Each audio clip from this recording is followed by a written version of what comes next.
नमस्कार, मी अनिल उपाध्ये. शिवसिद्ध बातमीपत्रात आपलं स्वागत आहे. पाहूया आजची बातमी. हातकणंगले तालुक्यातील वाठार इथल्या विजय माने यांच्या 50 फूट खोल पायऱ्या नसलेल्या विहिरीत भारताचा राष्ट्रीय पक्षी मोर पडल्याची माहिती निसर्गप्रेमी मित्रमंडळाचे पक्षीप्रेमी निलेश घारसे यांना मिळाली.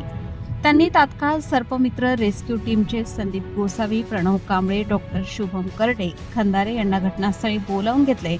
त्यानंतर रेस्क्यू टीमने विहिरीत उतरून मोराला सुरक्षित पकडून विहिरी बाहेर काढले आणि कोणतीही इजा झाली नसल्याची खात्री करून त्याला नैसर्गिक अधिवासात सोडण्यात आले.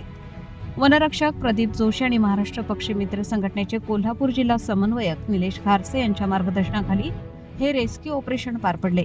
विहीर मालक संजय माने, विजय माने, चर्नल मुजावर, माणिक पटेल, रमजान पटाईत यावेळी उपस्थित होते.